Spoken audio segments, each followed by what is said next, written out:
सत्य को नारायण विष्णु जी के रूप में पूजना ही सत्यनारायण भगवान की पूजा है। इसका दूसरा अर्थ ये है कि संसार में एकमात्र भगवान नारायण ही सत्य हैं, बाकी सब माया है। भगवान की पूजा कई रूपों में की जाती है। उनमें से भगवान का सत्यनारायण स्वरूप इस कथा में बताया गया है। इसके मूल पाठ में पाठांतर से लगभग 170 श्लोक संस्कृत भाषा में उपलब्ध है, जो 5 अध्यायों में बंटे हुए हैं। इस कथा के 2 प्रमुख विषय हैं, जिनमें एक है संकल्प को भूलना और दूसरा है प्रसाद का अपमान।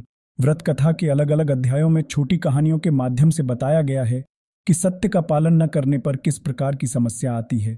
इसलिए जीवन में सत्य व्रत का पालन पूरी निष्ठा और सुदृढ़ता के साथ करना चाहिए। ऐसा न करने पर भगवान न केवल नाराज होते हैं, अपितु दंड स्वरूप संपत्ति और बंधु बांधवों के सुख से वंचित भी कर देते हैं। इस अर्थ में यह कथा लोक में सच्चाई की प्रतिष्ठा का लोकप्रिय और सर्वमान्य धार्मिक साहित्य है। प्रायः पूर्णमासी को इस कथा का परिवार में वाचन किया जाता है। अन्य पर्वों पर भी इस कथा को विधि विधान से करने का निर्देश दिया गया है।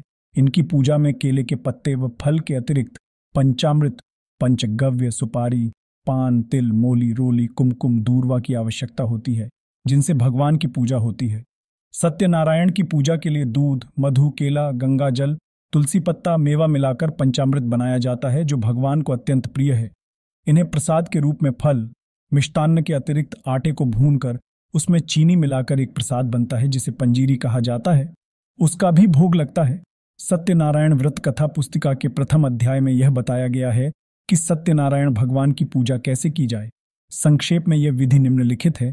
जो व्यक्ति सत्यनारायण की पूजा का संकल्प लेते हैं, उन्हें दिन भर व्रत रखना चाहिए। पूजन स्थल को गाय के गोबर से पवित्र करके वहां एक अल्पना बनाएं और उस पर पूजा की चौकी रखें। इस चौकी के चारों पाए के पास केले का वृक्ष लगाएं। इस चौकी पर शालिग्राम या ठाकुर जी या श्री सत्यनारायण की प्रतिमा स्थापित करें।